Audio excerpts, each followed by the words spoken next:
You know that moment when someone's words cut so deep, you can actually feel your heart stop? When the air leaves the room and time seems to freeze. I experienced that exact moment 6 months ago, sitting at a mahogany dining table worth more than my entire year's salary, when my boyfriend's father looked me dead in the eyes and called me street trash. What he didn't know was that those 2 words would become the biggest mistake of his life. My name is Emma Collins, I'm 28 years old, and this is the story of how a girl from the wrong side of town taught a wealthy, arrogant man a lesson he'll never forget. Not with anger, not with revenge, but with something far more powerful. Stay with me, because what happened next will restore your faith in karma, justice, and the power of staying true to who you are. Before we dive into this incredible journey, if you love stories about standing up for yourself, unexpected plot twists, and good people winning in the end, hit that subscribe button right now. This channel is all about real stories, real emotions, and real-life lessons that we can all learn from. Your support means everything to me, and trust me, you won't want to miss what happens next. Okay, let's get back to that dinner table. Let me take you back to the beginning because you need to understand how I ended up at that table in the first place. I met Jake Morrison 2 years ago at a community center where I volunteered teaching art to underprivileged kids. He was there doing photography for a local magazine article. Our eyes met across a room full of laughing children, and honestly, it felt like something out of a movie. Jake was different from anyone I'd ever met. He was kind, funny, and genuinely interested in my work with the kids. We talked for hours that day, and when he asked for my number, I almost didn't believe it was real. Here's the thing about Jake. He never once mentioned that his family had money. Like, serious money. The kind of money that comes with a last name people recognize, a mansion in the hills, and a father who sits on the boards of multiple corporations. I grew up in a small apartment above my mom's bakery in the old part of town. Mom worked 16-hour days to keep us afloat after Dad left when I was 8. We didn't have much, but we had love, dignity, and the strongest work ethic you've ever seen. My mother taught me that your worth isn't measured by your bank account. It's measured by your character, your kindness, and how you treat others. For 2 beautiful years, Jake and I built a relationship based on mutual respect and genuine love. He knew where I came from. He'd been to my mom's bakery dozens of times, loved her cinnamon rolls, and treated her with nothing but respect. I'd met his mother, Catherine, a few times. She was polite, if a bit distant. But his father, Richard Morrison? He was always too busy to meet me. Until that dinner invitation came. "Emma," Jake said one evening, holding my hands in his, "Dad wants to meet you. Officially. He's invited us for dinner at the house this Saturday." I should have trusted my gut. That uneasy feeling in my stomach? That was my intuition screaming at me. But I loved Jake, and meeting his father felt like the natural next step. I spent that entire week preparing. I bought a modest but elegant dress. Nothing too flashy, but appropriate for a formal dinner. I researched dinner etiquette, practiced conversations in front of my mirror, and even asked my mom for advice. "Just be yourself, sweetheart," she said, cupping my face in her flour-dusted hands. "Anyone who can't see how special you are isn't worth your time." If only I'd known how prophetic those words would be. Saturday arrived with picture-perfect weather. Jake picked me up in his car, looking handsome and maybe a little nervous himself. "He's going to love you," Jake assured me, squeezing my hand. How could he not? The Morrison estate was intimidating. A winding driveway through manicured gardens led to a house that looked like it belonged in Architectural Digest. A literal chandelier hung in the entryway. A chandelier, people. Catherine Morrison greeted us with her kisses and a tight smile. She was perfectly put together, the kind of woman who probably had standing appointments at the salon and had never worn the same outfit twice. And then I met Richard Morrison. He was tall, silver-haired, wearing a suit that probably cost more than my car. His handshake was cold and brief, and when he looked at me, his eyes did a quick scan from head to toe that made my skin crawl.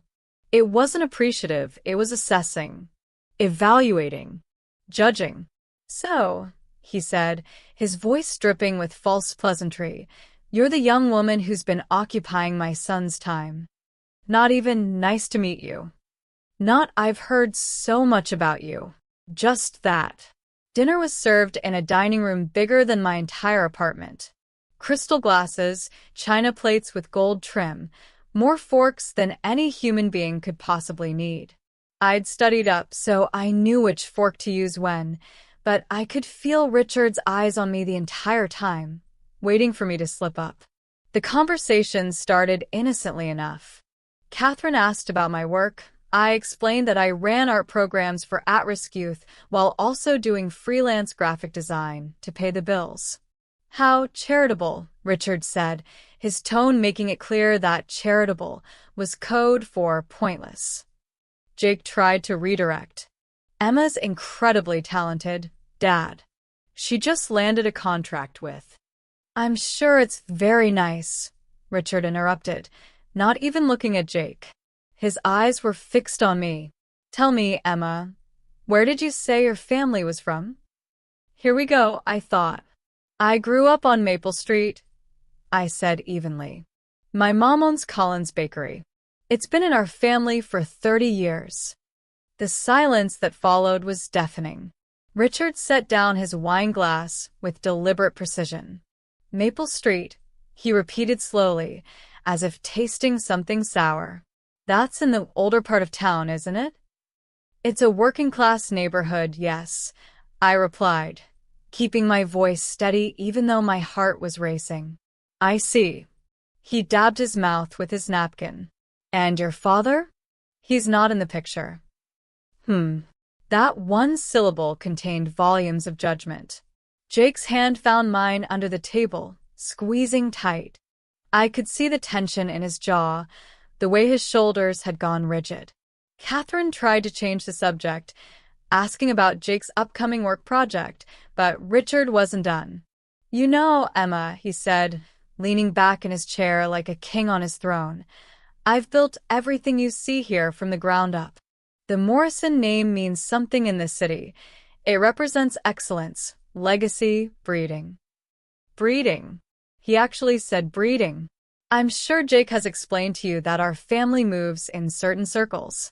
We have certain standards, expectations." "Dad," Jake started, but Richard held up a hand. "Let me finish, son." He turned back to me, and this is when his expression shifted from condescending to cruel. "I'm sure you're a perfectly nice girl, Emma. But you have to understand, my son has a future ahead of him. A real future.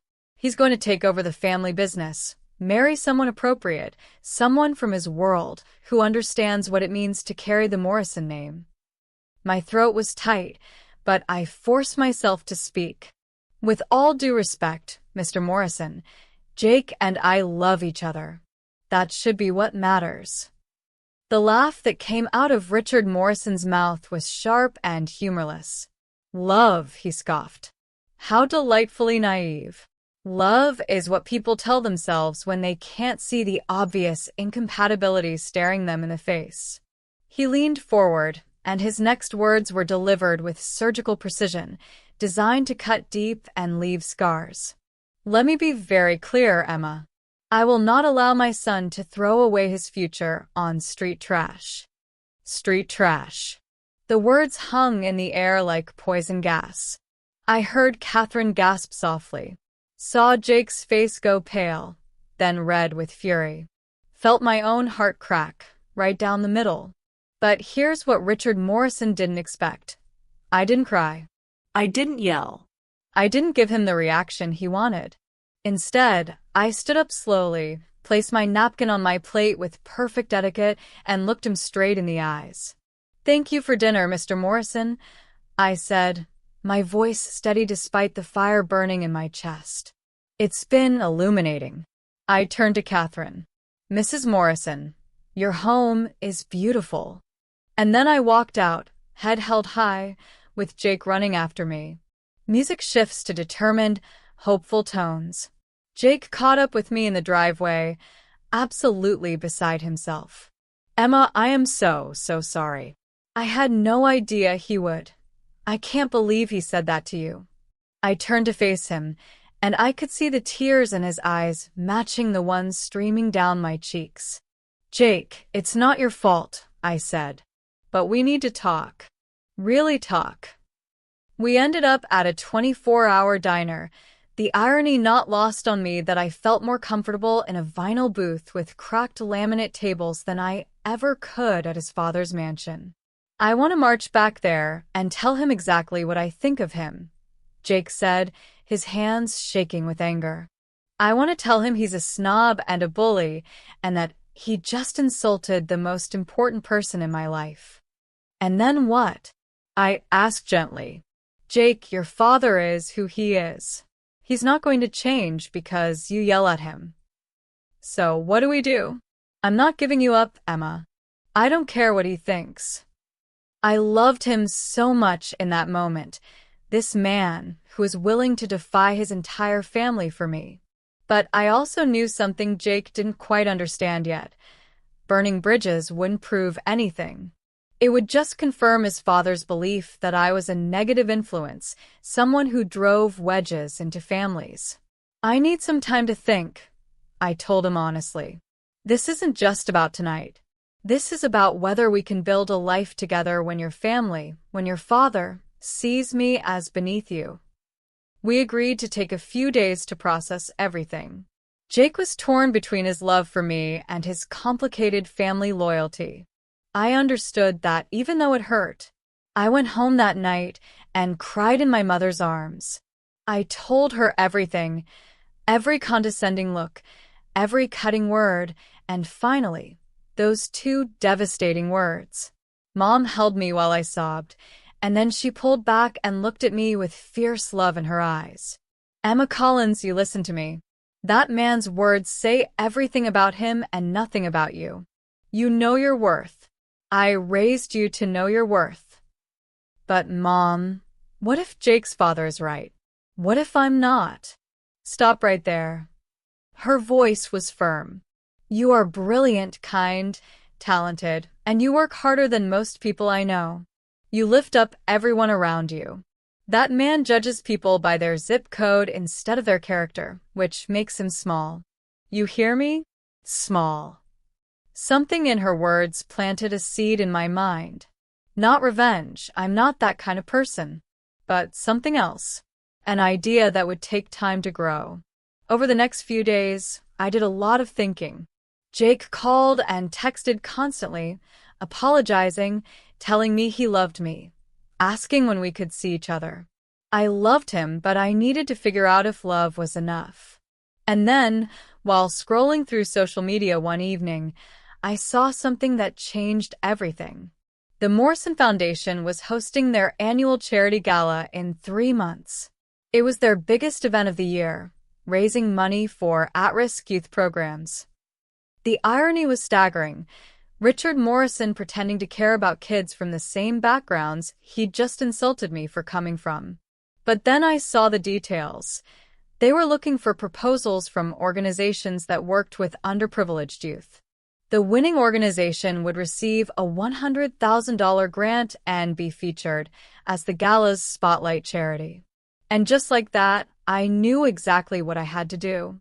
The next morning, I called Jake and asked to meet. I could hear the relief in his voice. We met at our favorite coffee shop, and when he tried to immediately dive into apologies and declarations, I stopped him. Jake, I love you. I need you to know that first. I love you too. Emma, these past few days without you. Let me finish. I took a deep breath. I'm not going to let your father's words define me or break us. But I'm also not going to pretend they didn't happen. What are you saying? I'm saying I want to show your father, not tell him, show him, exactly who I am. And I need to know if you'll support me, even if it gets uncomfortable. Jake reached across the table and took both my hands. Whatever you need, I'm with you. I pulled out my laptop and showed him my plan. The Morrison Foundation Gala. The grand opportunity. My proposal to submit our community center's youth art program as a candidate. If we win, if your father's own foundation chooses my program as the most worthy, the most impactful, he'll have to see that the work I do matters. That the kids I work with, kids from neighborhoods like mine, deserve respect and opportunity.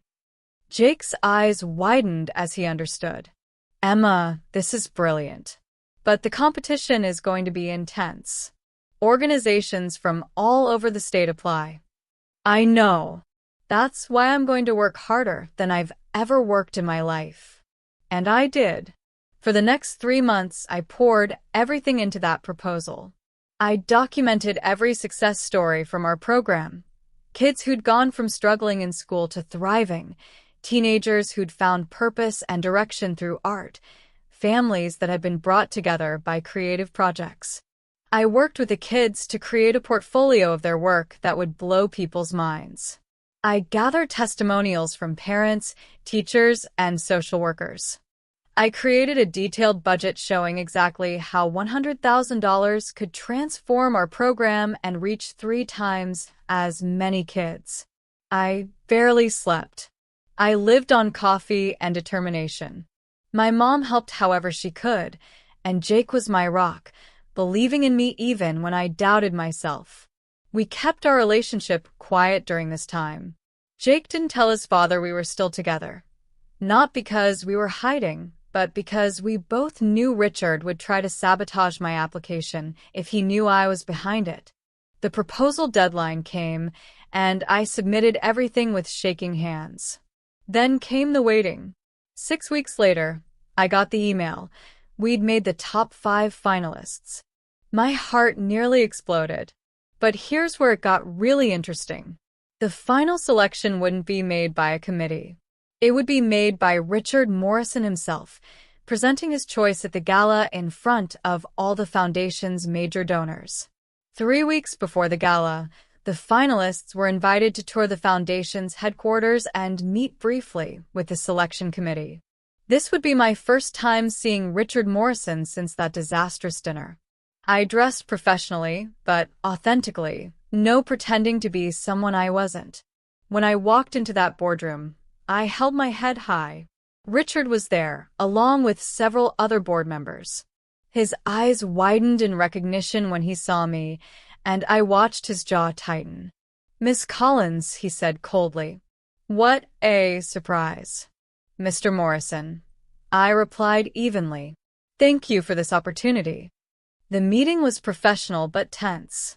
I presented our program with passion and confidence, showing videos of the kids' work, sharing statistics about improved school performance and reduced juvenile delinquency rates in our area. The other board members asked engaged questions. They seemed genuinely impressed.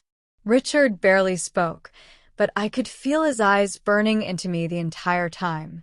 After the presentations, as everyone was leaving, Richard pulled me aside. "I know what you're doing," he said in a low voice. "I'm applying for a grant for a worthy program," I replied calmly. "The same as the other finalists." "Does Jake know about this?" "Jake supports me completely. He always has." Richard's eyes narrowed. "You think winning this grant will change anything? Will make you acceptable?" "Mr. Morrison," I said, meeting his gaze steadily, "I'm not trying to become acceptable to you. I'm trying to help kids who deserve a chance, kids who people like you have already written off. Whether you approve of me or not is entirely irrelevant to that mission." I walked away before he could respond, and I swear I felt 10 feet tall. The night of the gala arrived, and I was terrified and exhilarated in equal measure. Jake picked me up, and when he saw me, his eyes filled with love and pride. I'd chosen a beautiful dress, elegant but not ostentatious, paid for with money I'd saved from my freelance work. "You look absolutely stunning," he said. "But more importantly, You look like yourself." The gala was held at the city's most prestigious hotel. A red carpet, photographers, women in designer gowns, and men in tuxedos. It was overwhelming and intimidating, but I reminded myself why I was there. For those kids, for their futures, for proving that worth isn't measured in dollars. My mom had wanted to come, but tickets were $500 each. Instead, she made me promise to tell her everything and whispered in my ear before I left, "Show them what Collins women are made of." The cocktail hour was excruciating. I recognized several people from the society pages, old money families, business moguls, politicians. Some glanced at me curiously, probably wondering who I was. Others ignored me entirely. Catherine Morrison was there, draped in diamonds, and when our eyes met, something complicated passed between us. Not quite warmth, but maybe a glimmer of respect. Then came dinner and the program. Richard Morrison took the stage, looking every bit the philanthropic patriarch. He talked about the Foundation's mission, their commitment to helping less fortunate youth, and the importance of giving back. I had to bite my tongue. This man who'd called me street trash was now preaching about helping kids from the exact neighborhoods he clearly looked down on. "Tonight," Richard continued, "we have the privilege of announcing our Spotlight charity for this year. 5 exceptional organizations made it to the finals, each doing important work in our community." He began describing each program, and when he got to ours, I held my breath. The final finalist is City Center Youth Arts Program, which provides free art education and mentorship to at-risk youth in our city's most underserved neighborhoods. A video began playing on the huge screens, the one I'd submitted. The kids' faces, their artwork, their testimonials about how the program had changed their lives. One boy, Marcus, talked about how art gave him a way to express his feelings after his father went to prison. A girl named Destiny described how painting helped her cope with her mother's illness. Another kid, Jose, explained how the program showed him he could create something beautiful despite growing up around violence and poverty. I saw people in the audience dabbing at their eyes. The video was powerful because it was real. No glossy production values, just honest stories from real kids. When the video ended, Richard paused for a long moment. I could see the internal struggle on his face. Every instinct was probably screaming at him to choose a different organization, to not give me this victory. But he was trapped by his own foundation's mission, trapped by an audience who'd just seen undeniable proof of our program's impact, trapped by board members who'd already expressed their support. "The Morrison Foundation," he said finally, each word seeming to cost him something, "is proud to announce this year's Spotlight charity and $100,000 grant recipient, City Center Youth Arts Program." The ballroom erupted in applause. I sat frozen for a moment, unable to believe it was real. Jake grabbed my hand, squeezing tight, his face split in a huge grin. Then someone from the foundation staff was ushering me to the stage. I walked up there on shaking legs, very aware that every eye in the room was on me. Richard extended his hand for the formal handshake, and when our eyes met, I saw a complex mix of emotions: anger, resentment, but also, maybe, a grudging recognition. "Congratulations, Miss Collins," he said stiffly. "Thank you, Mr. Morrison." They handed me an oversized ceremonial check and a microphone, and suddenly I was standing in front of hundreds of the city's wealthiest, most influential people. This was my moment. "Thank you so much," I began, my voice surprisingly steady. "This grant means everything to our program and to the kids we serve. But I want to share something with you all tonight. 6 months ago, someone told me that kids from neighborhoods like the one I grew up in, kids who come from working-class families and struggle to make ends meet, were street trash." A murmur went through the crowd. I saw Richard's face go pale. Those words hurt. They were meant to hurt. but they also lit a fire in me.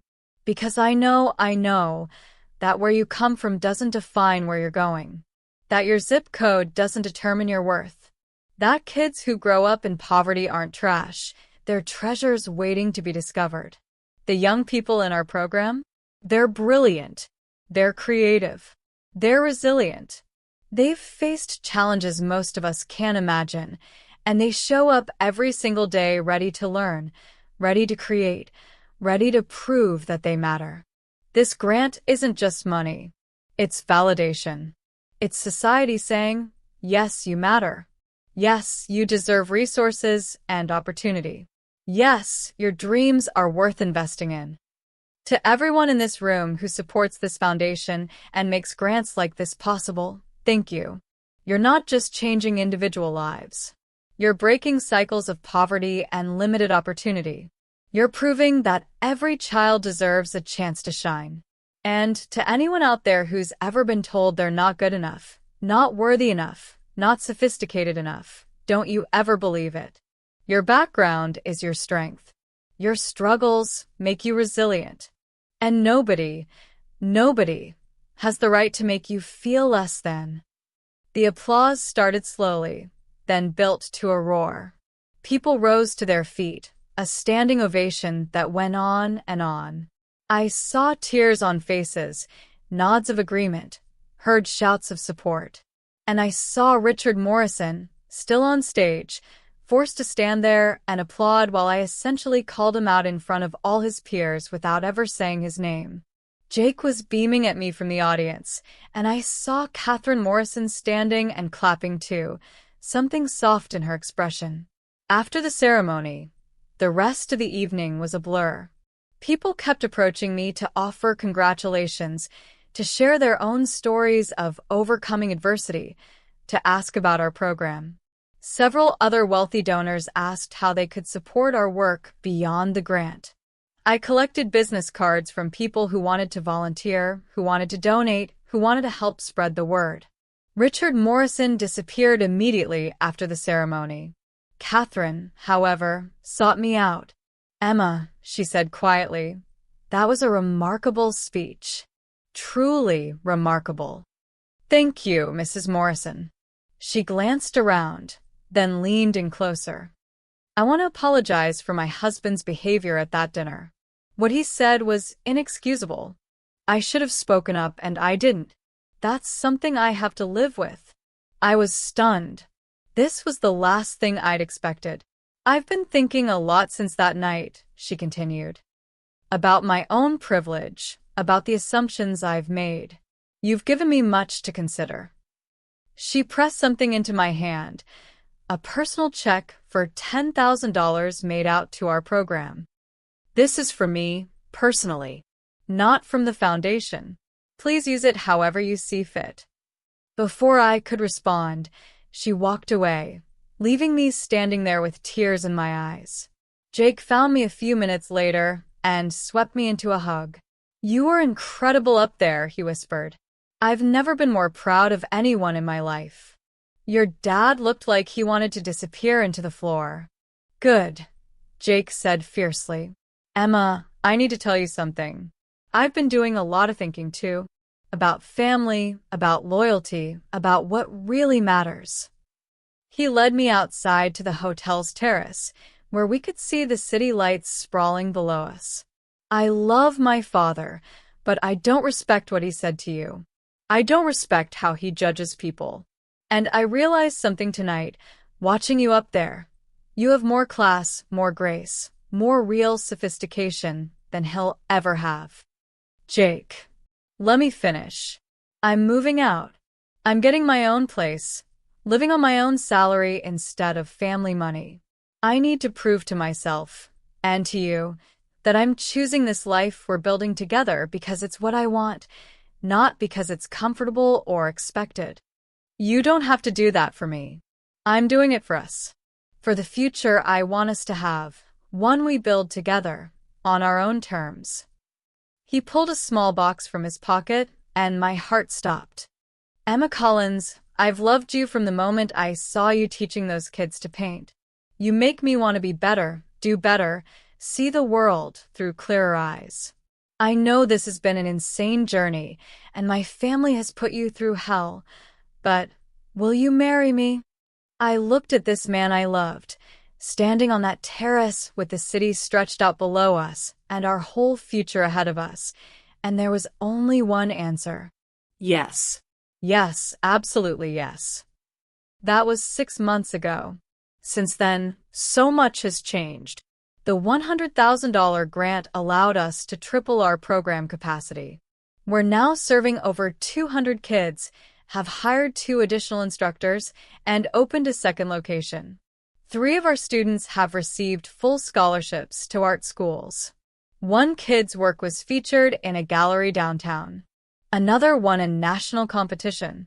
Jake and I are planning our wedding, something small and intimate, focused on the people who truly matter to us. My mom is making the cake, of course. Jake's mother asked if she could come. His father has not spoken to either of us since the gala, and honestly, we're both okay with that. Some relationships aren't meant to be repaired, and that's all right. Jake is building his own life, his own career separate from the family business, and he's happier than I've ever seen him. As for Richard Morrison, I heard through the grapevine that our confrontation at the gala caused quite a stir in his social circles. Apparently, several people who were at the event approached him afterward with pointed questions about his commitment to the foundation's mission. Some major donors specifically cited my speech when making their contributions. The ultimate irony, by trying to diminish me, he ended up elevating the cause I care most about. Our program is now on the radar of some of the city's most influential people, all because I stood on that stage and refused to be diminished. I don't know if Richard Morrison has learned anything from this experience. People like him rarely do. But I learned something crucial.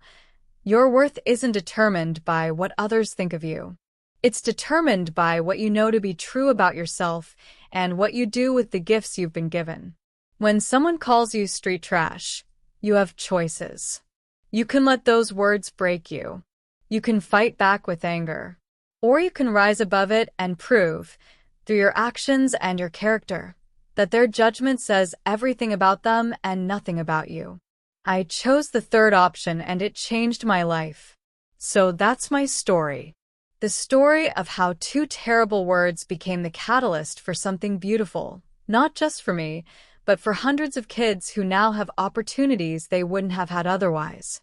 If you've made it this far, thank you for listening.